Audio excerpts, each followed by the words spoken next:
Rapid revision. 10ാം class പരീക്ഷയ്ക്കായി ഒരുങ്ങിക്കൊണ്ടിരിക്കുന്ന വിദ്യാർത്ഥികൾക്കായി radio 90 FM voice of Amal Jyothi അവതരിപ്പിക്കുന്ന rapid റിവിഷനിലേക്ക് സ്വാഗതം. റാപ്പിഡ് റിവിഷനിലൂടെ ഇന്ന് നമ്മൾ പഠിക്കാൻ പോകുന്ന വിഷയം ഫിസിക്സ്. ക്ലാസ് നയിക്കുന്നത് മുക്കുളം സെയിന്റ് ജോർജ് ഹൈസ്കൂളിലെ ഫിസിക്സ് അധ്യാപകനായ ചാണ്ടി കെ ചാണ്ടി. നമസ്കാരം പ്രിയ ശ്രോതാക്കളെ, ഞാൻ Chandy K Chandy, Mukkulam saint George ഹൈസ്കൂളിലെ HST ഫിസിക്കൽ സയൻസ് അധ്യാപകനാണ്. ഈ വർഷം SSLC പരീക്ഷ എഴുതുന്ന കുട്ടികൾക്കായിട്ട് radio 90 FM voice of Amal Jyothi ഒരുക്കുന്ന ഈ വിദ്യാഭ്യാസ പരിപാടിയിൽ ഞാനും പങ്കുചേരുകയാണ്. പ്രിയമുള്ള കുട്ടികളെ, ഈ വർഷത്തെ SSLC പരീക്ഷയിൽ ഫിസിക്സ് എന്ന വിഷയവുമായി ബന്ധപ്പെട്ട് ഓരോ പാഠഭാഗത്തെയും അടിസ്ഥാനമാക്കിയുള്ള പ്രധാന ചോദ്യോത്തരങ്ങളാണ് ഞാൻ നിങ്ങൾക്ക് വേണ്ടിയിട്ട് പങ്കുവയ്ക്കുന്നത്. ഈ ടിപ്സുകൾ നിങ്ങൾക്ക് മികച്ച മാർക്കുകൾ കരസ്ഥമാക്കുന്നതിന് സഹായകമാകുന്നതാണ്. Rapid revision. നിങ്ങളെല്ലാവരും SSLC പരീക്ഷയുടെ ചൂടിലാണെന്നറിയാം. എല്ലാവരും നന്നായിട്ട് തയ്യാറെടുക്കുക. നമുക്ക് സമയം വളരെ കുറവാണ്. ഏകദേശം 20 ദിവസം മാത്രമേ പരീക്ഷയ്ക്കായിട്ട് ഒരുങ്ങാനായിട്ടുള്ളൂ. ഹാർഡ് വർക്ക് ചെയ്യുക, അതോടൊപ്പം തന്നെ സ്മാർട്ടായിട്ടും വർക്ക് ചെയ്യുക. ഇനിയും പഠിക്കാനായിട്ട് തുടങ്ങാത്ത കുട്ടികളുണ്ടെങ്കിൽ ഒരു കാര്യം ഓർക്കുക, ഈ വിദ്യാഭ്യാസം എന്നത് ഭാവിയിലേക്കുള്ളൊരു പാസ്പോർട്ടാണ്. കാരണം നാളെ ഇന്ന് അതിനായി തയ്യാറെടുക്കുന്നവരുടേതാണ്. അതുകൊണ്ട് ഈ ഒരു ബോധ്യം മനസ്സിൽ ഉറപ്പിച്ചുകൊണ്ട് നിങ്ങൾ പഠിക്കാൻ ആരംഭിക്കുക. 10ാം ക്ലാസ് ഫിസിക്സ് പാഠപുസ്തകത്തിലെ 3ാമത്തെ അധ്യായമായ കാഴ്ചയും വർണ്ണങ്ങളുടെ ലോകവും അഥവാ the world of colours and vision എന്ന പാഠത്തെ അടിസ്ഥാനമാക്കിയുള്ള പ്രധാന ആശയങ്ങളാണ് നിങ്ങളുമായിട്ട് ഞാൻ പങ്കുവയ്ക്കാൻ ആഗ്രഹിക്കുന്നത്. നമുക്ക് പാഠഭാഗത്തിലേക്ക് കടക്കാം. ഒരു പ്രിസത്തിലേക്ക് വൈറ്റ് ലൈറ്റ് കടത്തിവിടുമ്പോൾ ആ പ്രിസം ഈ വൈറ്റ് ലൈറ്റിനെ 7 കളേഴ്സ് ആയിട്ട് സ്പ്ലിറ്റ് ചെയ്യുന്നു എന്നുള്ള കാര്യം നിങ്ങൾക്കറിയാം. അപ്പോൾ എന്റെ ചോദ്യം, ഇതിൽ ഏറ്റവും കൂടുതൽ ഡീവിയേഷൻ സംഭവിക്കുന്നത് ഏത് കളറിനായിരിക്കും? ഉത്തരം ഏതാണെന്ന് നിങ്ങൾ ആലോചിച്ച് നോക്കിയോ? ഏറ്റവും കൂടുതൽ ഡീവിയേറ്റ് ചെയ്യുന്ന കളർ വയലറ്റ് കളറാണ്. ഏറ്റവും കുറവ് ഡീവിയേറ്റ് ചെയ്യുന്ന കളർ റെഡ് കളറാണ്. അപ്പോൾ നിങ്ങൾക്ക് നിങ്ങളുടെ മനസ്സിലൊരു ചോദ്യം ഉണ്ടാവും, എന്തുകൊണ്ടാണ് റെഡ് കളർ വളരെ കുറഞ്ഞ രീതിയിൽ ഡീവിയേറ്റ് ചെയ്തത്, വയലറ്റ് കളർ കൂടുതൽ ഡീവിയേറ്റ് ചെയ്തത്? അതിന്റെ ഉത്തരം ഇതാണ്. വയലറ്റ് കളറിന് വേവ് ലെങ്ത് വളരെ കുറവായതുകൊണ്ടാണ് അത് കൂടുതൽ ഡീവിയേഷന് വിധേയമായത്. റെഡ് കളറിന് വേവ് ലെങ്ത് വളരെ കൂടുതലായതുകൊണ്ട് ആ കളർ വളരെ കുറഞ്ഞ രീതിയിൽ ഡീവിയേറ്റ് ചെയ്തു. ഇവിടെ പരീക്ഷയ്ക്ക് ചിലപ്പോൾ വൈറ്റ് ലൈറ്റിന് പകരം ഏതെങ്കിലുമൊക്കെ ഒരു കോമ്പോസിറ്റ് ലൈറ്റ് തരാം. ഒരു ഉദാഹരണത്തിന് യെല്ലോ കളറൊക്കെ ഒരു കോമ്പോസിറ്റ് കളറാണ്. രണ്ടിൽ കൂടുതൽ കളേഴ്സ് ചേരുന്നതിനാണ് നമ്മൾ പൊതുവെ കോമ്പോസിറ്റ് ലൈറ്റ് എന്ന് വിളിക്കുന്നത്. അങ്ങനെയും ചോദ്യങ്ങൾ ഉണ്ടാവാം. അപ്പം ഇനി വരുന്ന ഭാഗങ്ങളിൽ ഈ ഏതൊക്കെ തരത്തിലുള്ള കളേഴ്സ് ഉണ്ട് എന്നുള്ളതൊക്കെ പഠിക്കുമ്പോൾ നിങ്ങൾക്ക് ഇതിനെക്കുറിച്ച് കൂടുതലായിട്ട് കാര്യങ്ങൾ മനസ്സിലാവും. അടുത്തതായിട്ട് നമ്മൾ മനസ്സിലാക്കേണ്ട ഒരു പോയിന്റ് ഇലക്ട്രോ മാഗ്നറ്റിക് സ്പെക്ട്രം ആണ്. നിങ്ങൾക്ക് എല്ലാം പരിചിതമുള്ള ഒരു ഇലക്ട്രോ മാഗ്നറ്റിക് റേഡിയേഷൻ ആണ് വിസിബിൾ ലൈറ്റ്. ഈ വിസിബിൾ ലൈറ്റ് അതിന്റെ വേവ് ലെങ്ത് 400 നാനോമീറ്റർ തൊട്ട് 700 നാനോമീറ്റർ വരെയാണ്. ഏതൊക്കെയാണ് ഇലക്ട്രോ മാഗ്നറ്റിക് വേവ്സ് അഥവാ ഇലക്ട്രോ മാഗ്നറ്റിക് റേഡിയേഷൻസ് ഏതൊക്കെയാണ്? Gamma ray, X ray, ultraviolet, visible, infrared, microwave and radio waves. ഈ 7 എണ്ണമാണ് പ്രധാനപ്പെട്ട ഇലക്ട്രോ മാഗ്നറ്റിക് റേഡിയേഷൻസ്. ഇനി ചില കുട്ടികൾക്ക് ഇതിന്റെ പേരുകളൊക്കെ മറന്നു പോകാൻ ചാൻസ് ഉണ്ട്. ഇതിന്റെ ഓർഡർ എങ്ങനെയായിരിക്കും? നമ്മൾ അതിനൊരു ട്രിക്ക്, ഒരു ടിപ്പ് നിങ്ങളോട് പറയാൻ ഞാൻ ആഗ്രഹിക്കുകയാണ്. ഇതിന്റെ വേവ് ലെങ്ത് ഇൻക്രീസ് ചെയ്യുന്ന ഓർഡറിലായിരിക്കും ഞാൻ ഈ ഒരു കോഡ് പറയുന്നത്, നിമോണിക് പറയുന്നത്. നിങ്ങൾ അത് ഓർത്തു വെക്കുക. ഇതാണ് ഗോബി XUവിൽ ഇമ്രാനെ കണ്ടു. ഗോബി XUവിൽ പോയിട്ട് ഇമ്രാനെ കണ്ടു. ഈ ഗോബിയുടെ G എടുക്കുക. G എന്താണ്? ഗാമാ റേ ആണ്. XUവിയിലെ X എന്താണ്? എക്സ്റേ ആണ്. U എന്താണ്? Ultra violet. V എന്നത് വിസിബിൾ ലൈറ്റ്, ദൃശ്യപ്രകാശമാണ്. ഇമ്രാൻ എന്ന വാക്കിലെ I എടുക്കുക. I എന്ന് പറയുന്നത് ഇൻഫ്രാറെഡ് ആണ്. M എന്ന് പറയുന്നത് മൈക്രോവേവ് ആണ്. R എന്ന് പറയുന്നത് റേഡിയോ വേവ്സ് ആണ്. പഠിച്ചല്ലോ. ഗോബി XUവിൽ ഇമ്രാനെ കാണാനായിട്ട് പോയി. അപ്പൊ ഈ പറയുന്ന കോഡ് വേവ് ലെങ്തിന്റെ ഇൻക്രീസിംഗ് ഓർഡറിലാണെന്നുള്ള കാര്യം നിങ്ങൾ മറക്കരുത് കേട്ടോ. അതുകൊണ്ട് നിങ്ങൾക്ക് ഈ ഓർഡർ തെറ്റിപ്പോകാൻ ചാൻസ് വളരെ കുറവായിരിക്കും. പരീക്ഷയ്ക്കൊക്കെ ചിലപ്പോൾ ഓർഡർ തെറ്റിച്ച് തന്നിട്ട് വേവ് ലെങ്ത് ഇൻക്രീസ് ചെയ്യുന്ന ഓർഡർ അല്ലെങ്കിൽ ഫ്രീക്വൻസി ഡിക്രീസ് ചെയ്യുന്ന ഓർഡറിലൊക്കെ എഴുതാൻ ചോദിച്ചാൽ നിങ്ങൾ ഈ കോഡ് വെച്ചുകൊണ്ട് എഴുതാൻ ശ്രമിക്കുക. ഒരു ഏത് ഇലക്ട്രോമാഗ്നറ്റിക് വേവ് എടുത്താലും ഇതിന്റെ ഒക്കെ സ്പീഡ് എന്ന് പറയുന്നത്, വാക്വത്തിലെ സ്പീഡ് എന്ന് പറയുന്നത് 3 × 10⁸ മീറ്റർ/സെക്കൻഡ് ആണ്. ഇതോടൊപ്പം തന്നെ നിങ്ങൾ 1-2 റേഡിയേഷൻസിനെ കുറിച്ച് കുറച്ച് ഡീറ്റെയിൽ ആയിട്ട് തന്നെ പഠിക്കണം. ഒരു ഉദാഹരണത്തിന് ഇൻഫ്രാറെഡ് റേഡിയേഷൻസിന്റെ നമ്മൾ ഹീറ്റ് റേഡിയേഷൻസ് എന്നും പറയാറുണ്ട്. നമ്മൾ സൂര്യപ്രകാശം നമ്മുടെ ദേഹത്തേക്ക് അടിക്കുമ്പോൾ നമുക്ക് ചൂട് അനുഭവപ്പെടാനുള്ള കാരണം ഈ IR റേഡിയേഷൻസ് അതിലുള്ളതുകൊണ്ടാണ്. അൾട്രാ വയലറ്റ് റേഡിയേഷൻസ് നമുക്ക് നമ്മുടെ ശരീരത്തിൽ വൈറ്റമിൻ D ഉൽപ്പാദിപ്പിക്കാൻ സഹായിക്കുന്ന ഒരു റേഡിയേഷനാണ്. മറ്റൊരു പ്രധാനപ്പെട്ട പോയിന്റ് ആണ് റെയിൻബോ ഫോർമേഷൻ. മുൻ വർഷങ്ങളിലൊക്കെ പഴയ പാഠപുസ്തകങ്ങളിലൊക്കെ റെയിൻബോ അടിസ്ഥാനമാക്കിയുള്ള ചോദ്യങ്ങൾ ഉണ്ടായിരുന്നു. ഈ വർഷത്തെ പുതുക്കിയ പുസ്തകത്തിലും റെയിൻബോ എന്ന ഭാഗം വന്നിട്ടുണ്ട്. ഈ റെയിൻബോയിൽ സൂര്യപ്രകാശം ഒരു വാട്ടർ ഡ്രോപ്ലെറ്റ്, ഒരു ജലകണികയിലേക്ക് കടന്നു പോകുമ്പോൾ അത് 2 തവണ റിഫ്രാക്ഷന് വിധേയമാവുകയും 1 തവണ ടോട്ടൽ ഇന്റേണൽ റിഫ്ലക്ഷന് വിധേയമാവുകയും ചെയ്യും. ഈ റെയിൻബോ ഒക്വർ ചെയ്യണമെങ്കിൽ അല്ലെങ്കിൽ റെയിൻബോ നമുക്ക് കാണണമെങ്കിൽ ചില കണ്ടീഷൻസ് ഉണ്ട്. ഈ റെയിൻബോ എന്ന് പറയുന്നത് എപ്പോഴും സണ്ണിന്റെ ഓപ്പോസിറ്റ് ഡയറക്ഷനിലായിരിക്കും ഫോം ചെയ്യുക. ഒരു ഉദാഹരണത്തിന് ഈ റെയിൻബോ നമ്മൾ ഈസ്റ്റിലാണ് കാണുന്നതെങ്കിൽ സൺ എവിടെയായിരിക്കും? വെസ്റ്റിലായിരിക്കും. ഈ ഒരു ഐഡിയ നിങ്ങളുടെ മനസ്സിലുണ്ടായിരിക്കും. അപ്പോൾ റെയിൻബോ ഉണ്ടാകുന്നത് എങ്ങനെയാണ്? റിഫ്രാക്ഷൻ്റെയും ഡിസ്പേഴ്സൻ്റെയും ടോട്ടൽ ഇന്റേണൽ റിഫ്ലക്ഷൻ്റെയും ഫലമായിട്ടാണ് നിങ്ങൾ റെയിൻബോ ഒക്യൂർ ചെയ്യുന്നത്. ഈ റെയിൻബോയിൽ ഏറ്റവും ടോപ്പിലുള്ള കളർ ഏതാണ്? റെഡ് കളറാണ്. ഏറ്റവും താഴെയുള്ള കളർ ഏതാണ്? വയലറ്റ് കളറാണ്. പക്ഷേ പരീക്ഷയ്ക്ക് ചിലപ്പം ഒരു സിംഗിൾ ജലകണികയിൽ വന്നു പതിക്കുന്ന സൺലൈറ്റ് വച്ചിട്ടുള്ള റേ ഡയഗ്രാംസ് ചോദിച്ചാൽ ആ റേ ഡയഗ്രാംസിൻ്റെ ഔട്ട്കമ്മിൽ ഏറ്റവും മുകളിൽ വരുന്നത് വയലറ്റും താഴെ വരുന്നത് റെഡും ആയിരിക്കും. അപ്പോൾ ആ ചിത്രം നിങ്ങൾ വരച്ചു പഠിക്കണം പരീക്ഷയ്ക്ക് പോകുന്നതിന് മുമ്പായിട്ട്. അതുമായിട്ട് ബന്ധപ്പെട്ട ചോദ്യങ്ങളുണ്ട്. മറ്റൊരു പ്രധാനപ്പെട്ട ഭാഗമാണ് primary colours and secondary colours, അതായത് പ്രാഥമിക വർണ്ണങ്ങളും ദ്വിതീയ വർണ്ണങ്ങളും. പ്രൈമറി കളേഴ്സ് ഏതൊക്കെയാണെന്ന് നിങ്ങൾക്കറിയാം. റെഡ്, ഗ്രീന്, ബ്ലൂ, ഈ 3 കളേഴ്സാണ് പ്രൈമറി കളേഴ്സ്. ഈ പ്രൈമറി കളേഴ്സ് കമ്പൈൻ ചെയ്താണ് സെക്കൻഡറി കളേഴ്സ് ഉണ്ടാകുന്നത് എന്നുള്ള കാര്യം കൂട്ടുകാർ പഠിച്ചിരിക്കും. ഞാൻ 3 തരത്തിലുള്ള സെക്കൻഡറി കളേഴ്സാണ് ഇവിടെ പറയാൻ ഉദ്ദേശിക്കുന്നത്. 3 ഉള്ളൂ: യെല്ലോ, മജന്ത, സയൻ. ഈ 3 കളേഴ്സും എങ്ങനെയാണ് ഉണ്ടാകുന്നത്? ഏതെങ്കിലുമൊക്കെ 2 പ്രൈമറി കളേഴ്സ് ചേർന്നായിരിക്കുമല്ലോ സെക്കൻഡറി കളേഴ്സ് ഉണ്ടാവുക. നോക്കാം. റെഡും ഗ്രീനും ചേർന്നാൽ നമുക്ക് കിട്ടുന്ന സെക്കൻഡറി കളറാണ് യെല്ലോ. റെഡും ബ്ലൂവും ചേർന്നാൽ കിട്ടുന്ന ഏതായിരിക്കും? ആലോചിച്ച് നോക്കൂ. മജന്ത. റെഡും ബ്ലൂവും ചേർന്നാൽ മജന്ത ലഭിക്കും. ഇനി ഗ്രീനും ബ്ലൂ ആണെങ്കിലോ നമുക്ക് സയൻ കളർ ലഭിക്കും. ഗ്രീനും ബ്ലൂവും ചേർന്നാൽ സയൻ എന്ന കളർ ലഭിക്കും. ഇത് നിങ്ങൾ നിർബന്ധമായിട്ടും പഠിച്ചിട്ടേ പരീക്ഷയ്ക്ക് പോകാവുള്ളൂ. മറ്റൊരു പ്രധാനപ്പെട്ട പോയിന്റാണ് ഈ റെഡും ഗ്രീനും ബ്ലൂവും 3 കൂടെ ചേർന്നാൽ നമുക്ക് വൈറ്റ് കളർ ലഭിക്കും. വൈറ്റ് ലൈറ്റ് അല്ലെങ്കിൽ വൈറ്റ് കളർ ലഭിക്കും. ഓക്കെ ആണല്ലോ. 3 പ്രൈമറി കളേഴ്സും സെക്കൻഡറി കളേഴ്സും ഓർത്തിരിക്കുക. അവ ഏതൊക്കെയാണ് അതിന്റെ കോമ്പിനേഷൻസ് എന്നുള്ള കാര്യം നിങ്ങൾ കൃത്യമായിട്ട് പഠിച്ചു. മറ്റൊരു പോയിന്റ് ആണ് പെർസിസ്റ്റൻസ് ഓഫ് വിഷൻ. നമ്മളൊരു വസ്തുവിനെ കാണുമ്പോൾ ആ വസ്തുവിന്റെ വിഷ്വൽ എക്സ്പീരിയൻസ് നമ്മുടെ കണ്ണിൽ ഏകദേശം 16 1 സെക്കൻഡ് നേരത്തേക്ക് നിലനിൽക്കും. നമ്മളൊരു വസ്തുവിനെ കാണുമ്പോൾ 16 1 സെക്കൻഡ് നേരത്തേക്ക് അതിന്റെ വിഷ്വൽ എക്സ്പീരിയൻസ് നമ്മുടെ കണ്ണിൽ നിൽക്കും. ഈ ഒരു പ്രതിഭാസം, ഈ ഒരു ഫെനോമിനെ വിളിക്കുന്ന പേരാണ് പെർസിസ്റ്റൻസ് ഓഫ് വിഷൻ എന്ന് വിളിക്കുന്നത്. ഞാൻ 1-2 ഉദാഹരണങ്ങൾ നിങ്ങളോട് പറയുമ്പോൾ ഇതിനെക്കുറിച്ച് വ്യക്തമായിട്ട് മനസ്സിലാവും.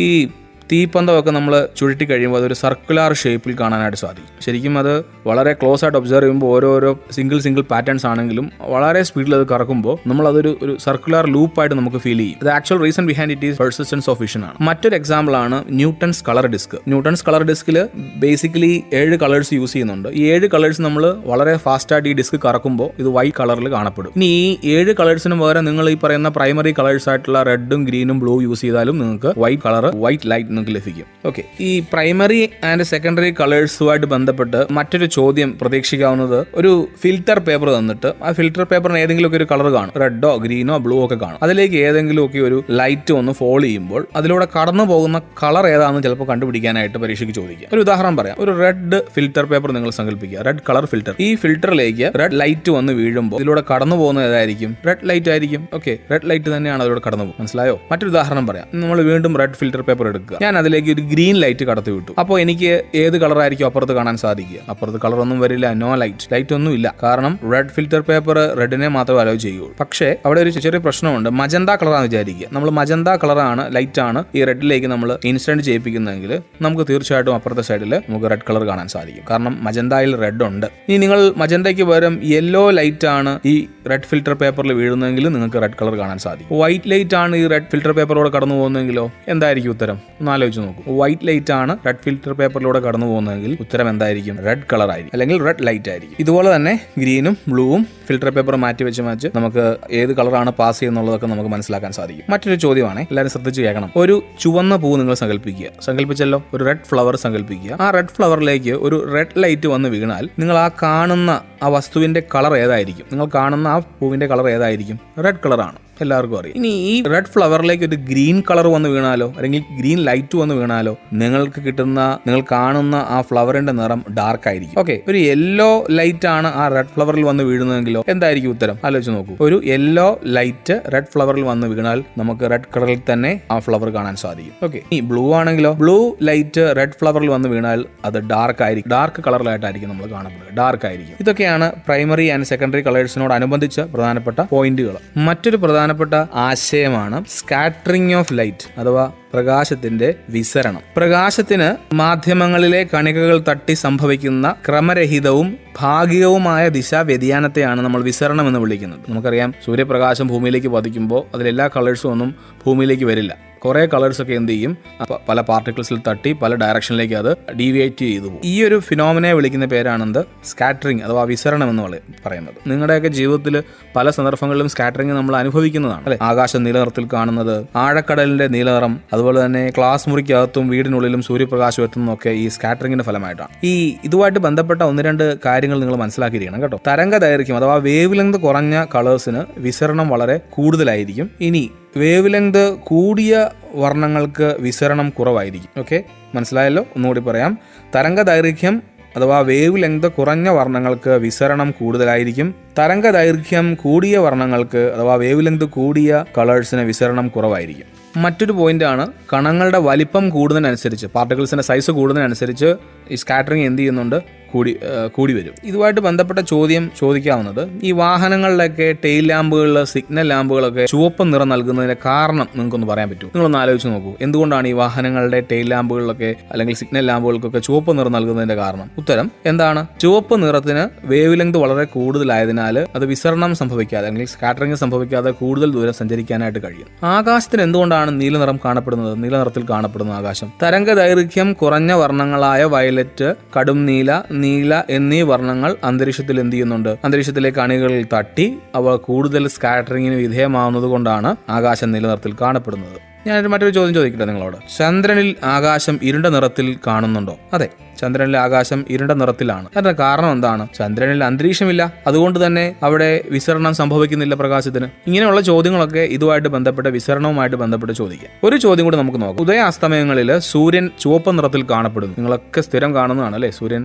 രാവിലെയും വൈകുന്നേരങ്ങളിലും ചുവപ്പ് നിറത്തിലെ കാണുന്നത്. എന്തുകൊണ്ടായിരിക്കും? ഉദയാസ്തമയങ്ങളിൽ സൂര്യനിൽ നിന്നുള്ള പ്രകാശം അന്തരീക്ഷത്തിലൂടെ കൂടുതൽ ദൂരം സഞ്ചരിക്കുമ്പോൾ തരംഗ ദൈർഘ്യം കുറഞ്ഞ വർണ്ണങ്ങൾക്ക് എന്ത് ചെയ്യുന്നു, വിസരണം ചെയ്ത് നഷ്ടപ്പെടുന്നതിനാൽ ബാക്കി വരുന്ന തരംഗ ദൈർഘ്യം കൂടിയ ചുവപ്പ് നിറത്തിലാണ് നമ്മൾ സൂര്യനെ കാണുന്നത് അല്ലെ. ഒരിക്കൽ കൂടി പറയാം, നമ്മൾ രാവിലെയും വൈകുന്നേരങ്ങളിലും സൂര്യനെ ചുവല നിറത്തിൽ കാണപ്പെടുന്നു, ചുവപ്പ് നിറത്തിൽ കാണുന്നതിന്റെ കാരണം എന്താണ്? ഉദയാസ്തമയങ്ങളിൽ സൂര്യനിൽ നിന്നുള്ള പ്രകാശം അന്തരീക്ഷത്തിലൂടെ കൂടുതൽ ദൂരം സഞ്ചരിക്കുമ്പോൾ ഈ വേവ് ലെങ്ത് കുറഞ്ഞ വർണ്ണങ്ങൾ സ്കാറ്ററിംഗ് ചെയ്ത് നഷ്ടപ്പെടുന്നതിനാൽ അവശേഷിക്കുന്ന തരംഗ ദൈർഘ്യം കൂടിയ ചുവപ്പ് വർണ്ണത്തിൽ സൂര്യനെ നമ്മൾ കാണുന്നു. ക്ലിയർ ആണല്ലോ?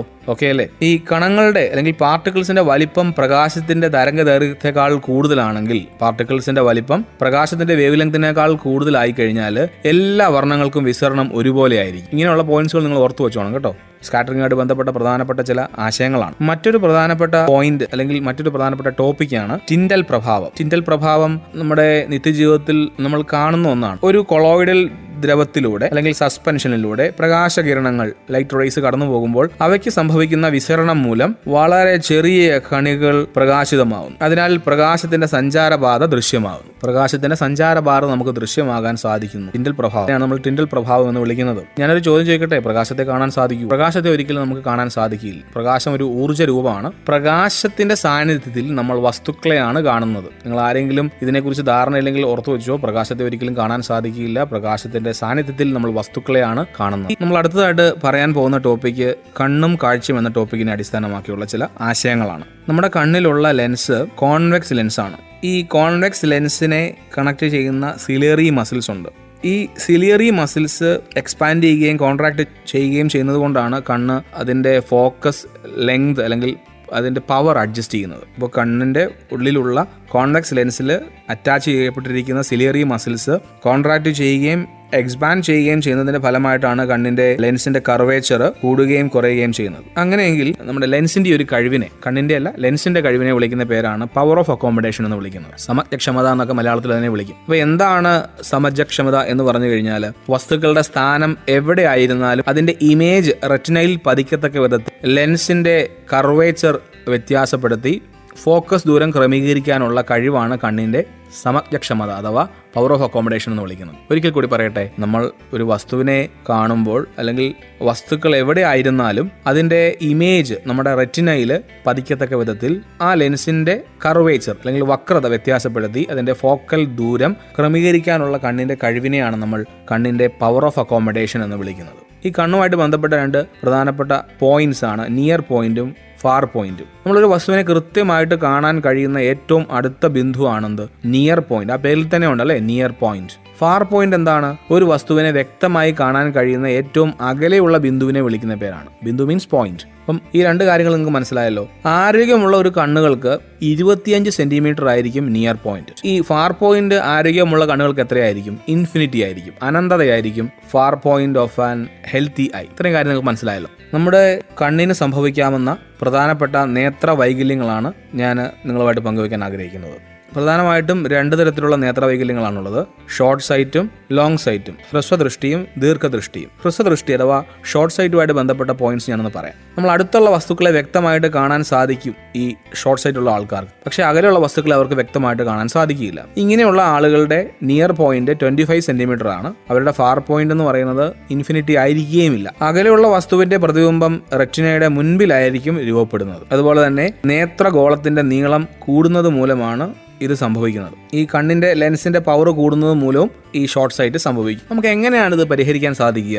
ഒന്ന് ആലോചിച്ച് നോക്കിയേ. എങ്ങനെയായിരിക്കും ഈ ഒരു ഷോർട്ട് സൈറ്റ് പരിഹരിക്കാൻ സാധിക്കുന്നത്? ഒരു കോൺകേവ് ലെൻസ് ഉപയോഗിച്ചുകൊണ്ട് നമുക്കിത് വളരെ ഈസി ആയിട്ട് പരിഹരിക്കാൻ സാധിക്കും. ലോങ് സൈറ്റ് അഥവാ ദീർഘദൃഷ്ടി എന്ന് പറയുന്നത്, നിങ്ങൾക്ക് അകലെയുള്ള വസ്തുക്കളെ വ്യക്തമായിട്ട് കാണാൻ സാധിക്കും, എന്നാൽ അടുത്തുള്ള വസ്തുക്കളെ വ്യക്തമായിട്ട് കാണാനായിട്ട് സാധിക്കുകയില്ല. ഇങ്ങനെയുള്ള ആളുകളുടെ ഫാർ പോയിന്റ് ഇൻഫിനിറ്റി ആയിരിക്കും. ഇൻഫിനിറ്റി വരെ അവർക്ക് കാണാൻ പറ്റുമായിരിക്കും. ഇൻഫിനിറ്റി എന്ന് പറയുന്നത് ഒരു സ്പെസിഫൈഡ് നമ്പർ ഒന്നുമല്ല. നിയർ പോയിന്റ് എന്ന് പറയുന്നത് 25 സെന്റിമീറ്ററിൽ കൂടുതലായിരിക്കും. ഒരു ഹെൽത്തി ഐയുടെ നിയർ പോയിന്റ് 25 സെന്റിമീറ്റർ ആണ്, പക്ഷേ ദീർഘദൃഷ്ടിയുള്ള ആളുകൾക്ക് അത് 25 സെന്റിമീറ്ററിലും കൂടുതലായിരിക്കും. അടുത്തുള്ള വസ്തുവിന്റെ പ്രതിബിംബം റെറ്റിനയുടെ പിറകിലായിരിക്കും രൂപപ്പെടുന്നത്. നേത്രഗോളത്തിന്റെ നീളം കുറയുന്നത് മൂലമാണ് ലോങ് സൈറ്റ് സംഭവിക്കുക. അതുപോലെ തന്നെ കണ്ണിന്റെ ലെൻസിന്റെ പവർ കുറയുന്നത് മൂലവും ഈ ലോങ് സൈറ്റ് സംഭവിക്കും. എങ്ങനെ ഇത് പരിഹരിക്കാം?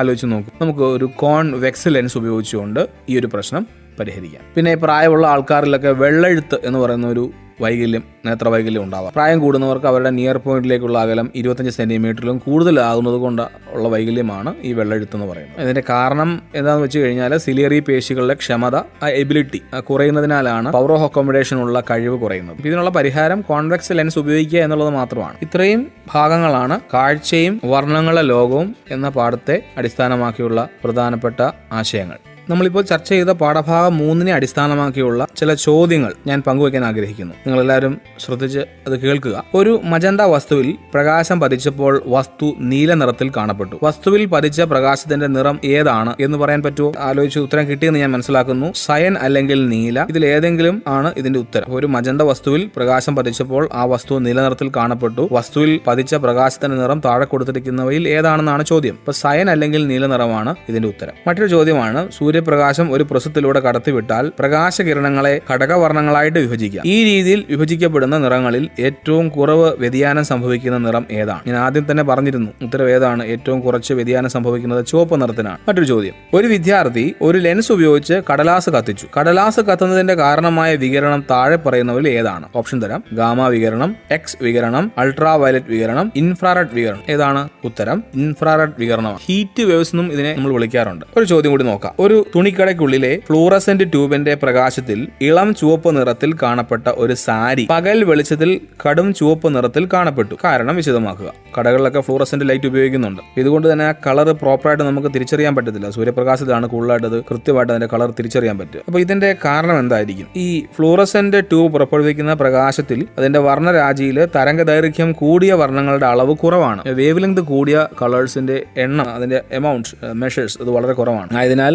സാരിയുടെ ചുവപ്പ് നിറം കുറഞ്ഞ അളവിൽ മാത്രം പ്രതിപദിക്കുന്നു. അതുകൊണ്ട് അത് ഇളം ചുവപ്പ് നിറത്തിൽ കാണപ്പെടുന്നു. നിങ്ങൾക്ക് മനസ്സിലായെന്ന് ഞാൻ വിശ്വസിക്കുന്നു. മറ്റൊരു ചോദ്യം നോക്കാം. ഈ പ്രകാശ മലിനീകരണം എന്നാൽ എന്താണ്? ഇതുമൂലം പരിസ്ഥിതിയിൽ ഉണ്ടാകാനിടയുള്ള 2 ദോഷങ്ങൾ എഴുതുക. പ്രകാശ മലിനീകരണം അമിതമായ അളവിലും തീവ്രതയിലും കൃത്രിമ പ്രകാശം സൃഷ്ടിക്കപ്പെടുന്നതിനെയാണ് നമ്മൾ പ്രകാശ മലിനീകരണം എന്ന് വിളിക്കുന്നത്. പ്രത്യേകിച്ച് രാത്രി കാലങ്ങളിൽ ഡ്രൈവിംഗിന് ബുദ്ധിമുട്ടുണ്ടാകും. ആകാശ കാഴ്ച മറയ്ക്കുന്നത് മൂലം വാന നിരീക്ഷണത്തിന് ബുദ്ധിമുട്ടുണ്ടാകും. ഉയർന്ന ഫ്ളാറ്റുകളിലെ പ്രകാശം ഈ ദേശാടന പക്ഷികളുടെ ദിശ തെറ്റിക്കുകയൊക്കെ ചെയ്യും. മറ്റൊരു ചോദ്യം നോക്കാം. ഒരു ഡോക്ടർ ഒരാളുടെ കണ്ണിന്റെ തകരാർ പരിഹരിക്കുന്നതിനായിട്ട് -2 ഡയോപ്റ്റർ ലെൻസ് ഉപയോഗിക്കാൻ നിർദ്ദേശിച്ചു. ഇത് ഏതുതരം ലെൻസാണ്? ലെൻസിന്റെ ഫോക്കസ് ദൂരം എത്രയാണ്? ഇയാൾക്ക് ഏതുതരം നേത്ര തകരാറാണ് ഉള്ളത്? ഈ തകരാറിന്റെ കാരണം എഴുതും. അപ്പോൾ അയാൾക്ക് -2 ഡയോപ്റ്റർ ഉള്ള ലെൻസാണ് നിർദ്ദേശിച്ചതെങ്കിൽ തീർച്ചയായിട്ടും അത് ഏത് ലെൻസ് ആയിരിക്കും? കോൺകേവ് ലെൻസ് ആയിരിക്കും. അപ്പോൾ അതിന്റെ ഫോക്കൽ ലെങ്ത് കാണാൻ വേണ്ടിയിട്ട് 1/f ചെയ്താൽ മതി, അല്ലെങ്കിൽ 1/p ചെയ്താൽ മതി, നമുക്ക് f കിട്ടും. അപ്പോൾ ഉത്തരം എഫിന്റെ ഉത്തരം -50 സെന്റിമീറ്റർ ആണ്. ഇയാൾക്ക് ഏത് തരം നേത്ര തകരാറായിരിക്കും എന്ന് പറയാൻ പറ്റുമോ? അയാൾക്ക് ഷോർട്ട് സൈറ്റ് ആയിരിക്കും. ഇതിന്റെ കാരണങ്ങൾ എന്താണ്? നേത്ര ലെൻസിന്റെ പവർ കൂടുന്നത് കൊണ്ടാണ് ഷോർട്ട് സൈറ്റ് ഉണ്ടാവുന്നത്. ഇതോടുകൂടി ഈ പാഠഭാഗത്ത് നിന്ന് വരാൻ സാധ്യതയുള്ള ചില കൺസെപ്ഷ്യൽ ക്വസ്റ്റ്യൻസ് ആണ് ഞാൻ നിങ്ങളുമായിട്ട് പങ്കുവച്ചത്. Rapid revision. 10ാം ക്ലാസ് ഫിസിക്സ് പുസ്തകത്തിലെ 4ാമത്തെ അധ്യായമായ വൈദ്യുതിയുടെ കാന്തിക ഫലം അഥവാ magnetic effect of electric current എന്ന പാഠഭാഗത്തെ അടിസ്ഥാനമാക്കിയുള്ള പ്രധാന ആശയങ്ങളും ചോദ്യങ്ങളുമാണ് ഞാൻ പങ്കുവയ്ക്കാൻ പോകുന്നത്. പ്രിയ കൂട്ടുകാരെ, നിങ്ങൾക്കെല്ലാം അറിയാം, ഒരു കണ്ടക്ടിംഗ് വയറിലൂടെ അല്ലെങ്കിൽ ഒരു ചാലകത്തിലൂടെ വൈദ്യുതി കടന്നു പോകുമ്പോൾ ആ ചാലകത്തിന് ചുറ്റും മാഗ്നറ്റിക് ഫീൽഡ് രൂപപ്പെടും, കാന്തിക മണ്ഡലം രൂപപ്പെടും. ഇങ്ങനെ ഉണ്ടാകുന്ന കാന്തിക മണ്ഡലത്തിന്റെ ദിശ അല്ലെങ്കിൽ അതിന്റെ ധ്രുവത അതിലൂടെ ഒഴുകുന്ന കറണ്ടിന്റെ ദിശയെ സ്വാധീനിക്കും. അപ്പൊ അങ്ങനെയാണെങ്കിൽ ഈ ദിശ നമുക്ക് എങ്ങനെ കണ്ടുപിടിക്കാൻ സാധിക്കുക? ചാലകത്തിന് ചുറ്റും ഉണ്ടാകുന്ന ആ മാഗ്നറ്റിക് ഫീൽഡിന്റെ ഡയറക്ഷൻ നമുക്ക് എങ്ങനെ മനസ്സിലാക്കാൻ സാധിക്കും? വളരെ ഈസി ആയിട്ട് നിങ്ങൾക്ക് നിങ്ങളുടെ right hand thumb rule use ചെയ്യും. നിങ്ങളുടെ റൈറ്റ് ഹാൻഡ് യൂസ് ചെയ്തുകൊണ്ട് ഉപയോഗിക്കുന്ന റൂളിനെ വിളിക്കുന്ന പേരാണ് റൈറ്റ് ഹാൻഡ് തമ്പ് റൂൾ. മാക്സ്വെല്ലിന്റെ വലത് കൈ പെരുവിരൽ നിയമം എന്നും ഇതിനെ വിളിക്കാറുണ്ട്.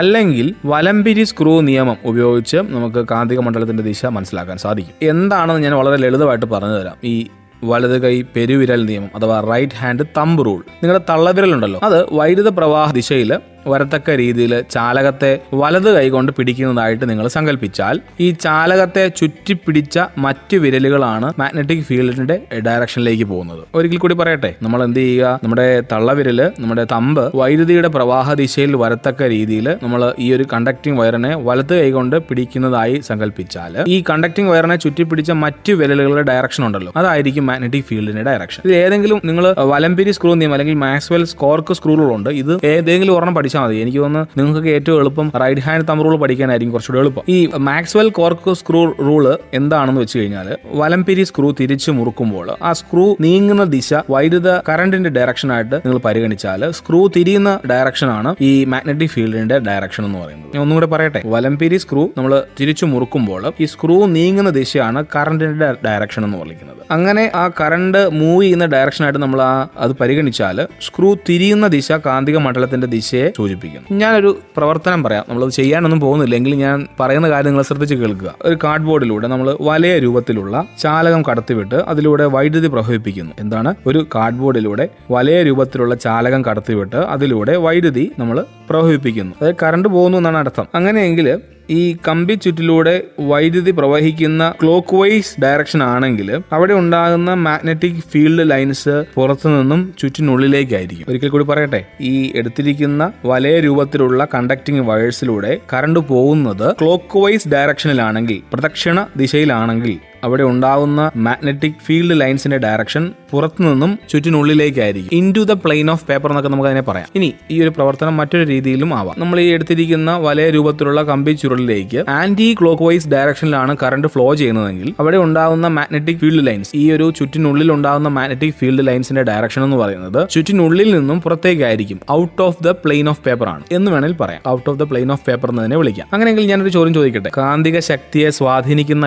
ഘടകങ്ങൾ ഏതൊക്കെയാണ്? വൈദ്യുതിയുടെ കാന്തിക ഫലത്തിൽ, മാഗ്നറ്റിക് എഫക്ട് ഓഫ് ഇലക്ട്രിക് കറണ്ടിൽ കാന്തിക ശക്തിയെ സ്വാധീനിക്കുന്ന ഘടകങ്ങൾ ഏതൊക്കെയാണ്? ഉത്തരം വൈദ്യുതി പ്രവഹിക്കുന്ന വലയങ്ങളുടെ എണ്ണവും ചാലകത്തിലൂടെ അല്ലെങ്കിൽ കണ്ടക്ടിംഗ് വയറിലൂടെ ഒഴുകുന്ന കറണ്ടിന്റെ അളവിനെയും ആശ്രയിച്ചിരിക്കും. മറ്റൊരു പ്രധാനപ്പെട്ട ഒരു ടോപ്പിക്കാണ് സോളിനോയിഡ്. ഈ സോളിനോയിഡ് നിങ്ങളൊക്കെ കണ്ടിട്ടുണ്ടാവും. സർപ്പിൾ ആകൃതിയിൽ അഥവാ ഈ സ്പ്രിംഗ് ഷേപ്പിൽ ചുറ്റിയെടുത്ത ഇൻസുലേറ്റഡ് കണ്ടക്ടിംഗ് വയേഴ്സിനെ വിളിക്കുന്ന പേരാണ് സോളിനോയിഡ് എന്നുള്ളത്. മലയാളംകാരാണെങ്കിൽ അവരതിനെ ഈ സ്പൈറൽ ഷേപ്പിനെ നമ്മൾ സർപ്പിൾ ആകൃതി എന്നൊക്കെ വിളിക്കും. ഈ സർപ്പിൾ ആകൃതിയിൽ ചുറ്റിയെടുത്ത കവചിത ചാലകമാണ് സോളിനോയിഡ്. ഈ സോളിനോയിഡിലൂടെ നമ്മൾ കറണ്ട് കടത്തിവിടുമ്പോൾ അതിന് ചുറ്റുമുണ്ടാകുന്ന കാന്തിക മണ്ഡല രേഖകൾ അഥവാ മാഗ്നറ്റിക് ഫീൽഡ് ലൈൻസ് ഒരു ബാർ കാന്തത്തിന്റെ മാഗ്നറ്റിക് ഫീൽഡ് ലൈൻസിന് സമാനമായിരിക്കും. സോളിനോയിഡിലൂടെ വൈദ്യുതി പ്രവഹിക്കുമ്പോൾ അതിന് ചുറ്റുമുണ്ടാകുന്ന കാന്തിക മണ്ഡലത്തിന്റെ പൊളാരിറ്റി നമുക്ക് എങ്ങനെ മനസ്സിലാക്കാൻ സാധിക്കും?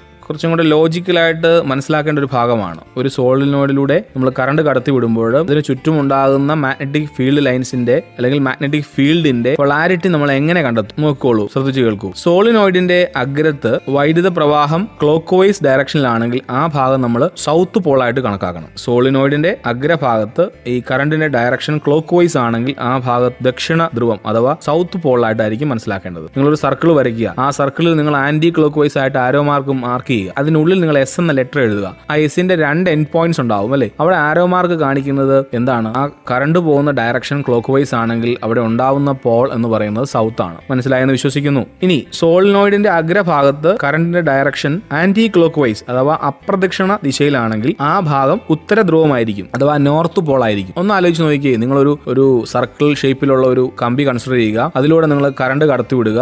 ഏത് ദിശയിലാണ്? ആന്റി ക്ലോക്ക് വൈസ് ഡയറക്ഷനിൽ. ആ ഭാഗത്തെ പൊളാരിറ്റി കണ്ടുപിടിക്കാൻ നിങ്ങൾ ആ ചാലകത്തിനുള്ളിൽ എൻ എന്ന ലെറ്റർ എഴുതുന്നതായിട്ട് സങ്കല്പിക്കുക. ഈ എന്നിന്റെ 2 എൻ പോയിന്റ്സ് ഉണ്ടാവും. അവിടെ നിങ്ങൾ ആരോ മാർക്ക് ഇട്ട് കഴിയുമ്പോൾ ആ ആരോ മാർക്കിന്റെ ഡയറക്ഷൻ കാണിക്കുന്ന അതേ ഡയറക്ഷനിലാണ് കറണ്ട് ഫ്ലോ ചെയ്യുന്നത്. സോ ആ പോൾ ഏതായിരിക്കും? നോർത്ത് പോൾ ആയിരിക്കും. ഇതാണ് ഈ പാഠത്തിന്റെ ഒരു 50% കവർ ചെയ്യുന്നത്. ഇനി നമ്മൾ പഠിക്കുന്നത് വൈദ്യുതിയുടെ കാന്തിക ഫലത്തിന്റെ ഉപയോഗങ്ങളാണ്. നമുക്കറിയാം, നമ്മൾ ഇന്ന് ഉപയോഗിക്കുന്ന, നിങ്ങളിപ്പോൾ എന്നെ കേട്ടുകൊണ്ടിരിക്കുമ്പോൾ ഒരു സ്പീക്കർ ഉണ്ടാവും. ഈ സ്പീക്കർ ഒരു വൈദ്യുത കാന്തിക ഫലത്തിന്റെ ഉപയോഗത്തിൽ പ്രവർത്തിക്കുന്ന വസ്തുവാണ്. മിക്സി, മോട്ടോർ, അതുപോലെ തന്നെ ഫാൻ, ഇതൊക്കെ എന്താണ്? വൈദ്യുതിയുടെ കാന്തിക ഫലത്തിൽ പ്രവർത്തിക്കുന്ന വസ്തുക്കളാണ്. അപ്പോൾ നിങ്ങൾ അറിഞ്ഞിരിക്കേണ്ട ഒരു പ്രധാനപ്പെട്ട കാര്യമാണ് മോട്ടോർ തത്വം, മോട്ടോർ പ്രിൻസിപ്പിൾ. എന്താണ് മോട്ടോർ പ്രിൻസിപ്പിൾ? കൂട്ടുകാർ ആലോചിച്ചോ? കാന്തിക മണ്ഡലത്തിൽ സ്ഥിതി ചെയ്യുന്ന ഒരു ചാലകത്തിലൂടെ വൈദ്യുതി പ്രവഹിക്കുമ്പോൾ ആ ചാലകത്തിൽ ഒരു ബലം അനുഭവപ്പെടുന്നു. ഇതാണ് എന്ത്? Motor principle. ഒരിക്കൽ കൂടി പറയാം. ഒരു മാഗ്നറ്റിക് ഫീൽഡിൽ സ്ഥിതി ചെയ്യുന്ന ഒരു കണ്ടക്ടിംഗ് വയർ നിങ്ങൾ സങ്കല്പിക്കുക. ആ കണ്ടക്ടിംഗ് വയറിലൂടെ കറണ്ട്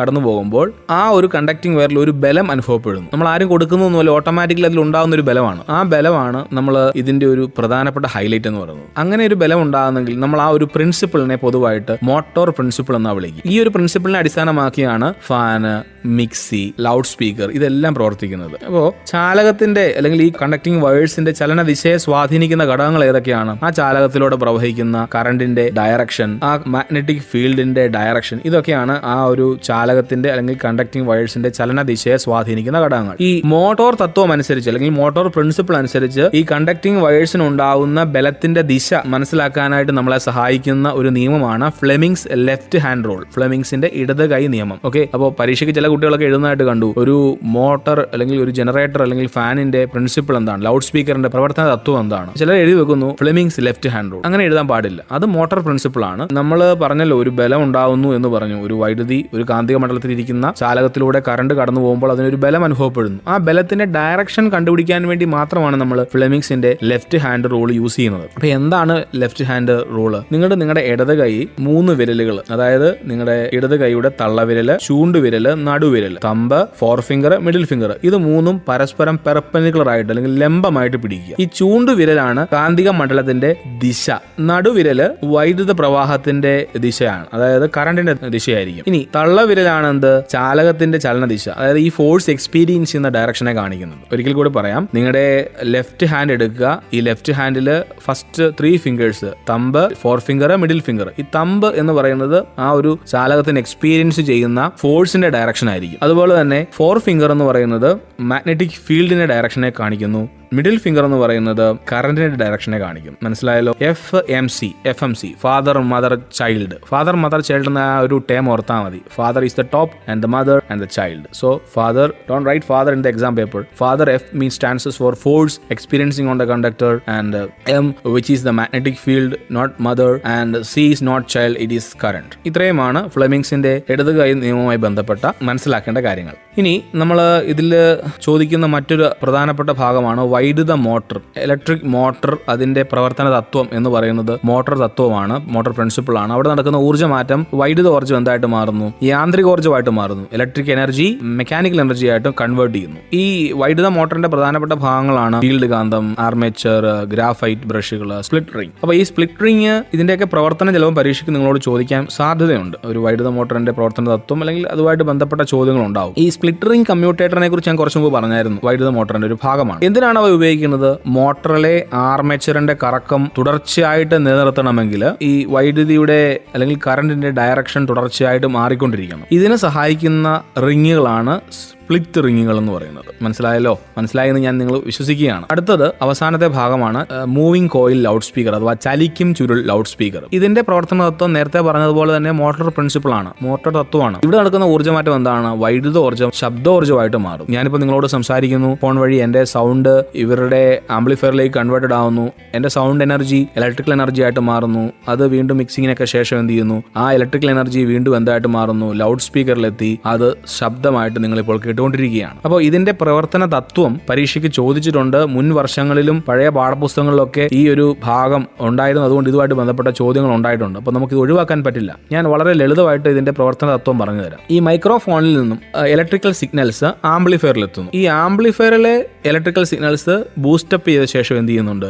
ഈ ഇലക്ട്രിക്കൽ സിഗ്നൽസ് നമ്മുടെ ലൗഡ് സ്പീക്കറിലെ വോയിസ് കോയിലിലേക്ക് എത്തുന്നു. ഈ ഇലക്ട്രിക്കൽ സിഗ്നൽസിന്റെ കാന്തിക മണ്ഡലത്തിൽ ഇരിക്കുന്ന വോയിസ് കോയിൽ മുന്നോട്ടും പിന്നോട്ടും അതിവേഗം ചലിക്കും. വോയിസ് ഇലക്ട്രിക്കൽ സിഗ്നൽസ് ഈ വോയിസ് കോയിൽ എത്തുമ്പോൾ അത് എന്ത് ചെയ്യും, കണ്ടമാനം വൈബ്രേറ്റ് ചെയ്യും. അപ്പോൾ ഈ വോയിസ് കോയിലുമായിട്ട് അറ്റാച്ച് ചെയ്തിരിക്കുന്ന ഡയഫ്രം എന്ത് ചെയ്യും, അതും ഇതിനോടൊപ്പം വൈബ്രേറ്റ് ചെയ്യും. അങ്ങനെ എന്ത് ചെയ്യുന്നുണ്ട്, ഈ ഇലക്ട്രിക്കൽ സിഗ്നൽ എന്തായിട്ട് മാറുന്നു, സൗണ്ട് ആയിട്ട് വീണ്ടും പുനഃസൃഷ്ടിക്കപ്പെടുകയാണ് ചെയ്യുന്നത്. നിങ്ങൾ കാര്യം മനസ്സിലായെന്ന് ഞാൻ വിശ്വസിക്കുന്നു. ഇതോടുകൂടി പാഠഭാഗം 4 പ്രധാനപ്പെട്ട ആശയങ്ങൾ അവസാനിച്ചിരിക്കുകയാണ്. പാഠഭാഗം 4 ബന്ധപ്പെട്ട പ്രധാനപ്പെട്ട ചോദ്യങ്ങൾ നമുക്കൊന്ന് നോക്കാം. ഒന്നാമത്തെ ചോദ്യം, ഒരു വൈദ്യുത മോട്ടറിന്റെ ഓരോ അർദ്ധഭ്രമണത്തിലും half of the rotation armature കോയിലിലൂടെയുള്ള വൈദ്യുതിയുടെ പ്രവാഹ ദിശ മാറ്റം വരുത്തുന്നതിനായിട്ട് ഉപയോഗിക്കുന്ന സംവിധാനത്തിന് പറയുന്ന പേര്. ഉത്തരം എന്താണ്? സ്പ്ലിറ്റ് റിംഗ് കമ്മ്യൂട്ടേറ്റർ ആണ്. ഒരു ചാലകത്തിൽ കൂടി കിഴക്ക് പടിഞ്ഞാറ് ദിശയിൽ വൈദ്യുതി ഫ്ലോ ചെയ്യുകയാണ്, കറണ്ട് ഫ്ലോ ചെയ്യുകയാണ് എങ്കിൽ ചാലകത്തിന്റെ തൊട്ടു മുകളിലും താഴെയും കാന്തിക മണ്ഡലത്തിന്റെ ദിശ എപ്രകാരമായിരിക്കുമെന്ന് കണ്ടെത്താനാണ് ചോദ്യം. അപ്പോൾ ചാലകത്തിന് മുകളിലാണെങ്കിൽ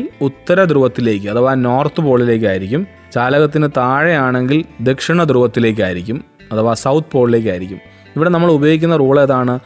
വലത് കൈ പെരുവിരൽ നിയമം അഥവാ റൈറ്റ് ഹാൻഡ് തമ്പ് റൂളാണ് നിങ്ങൾ യൂസ് ചെയ്യേണ്ടത്. മറക്കരുത് കേട്ടോ, പഠിച്ചു വെക്കേണ്ട ഒരു ഭാഗമാണ്.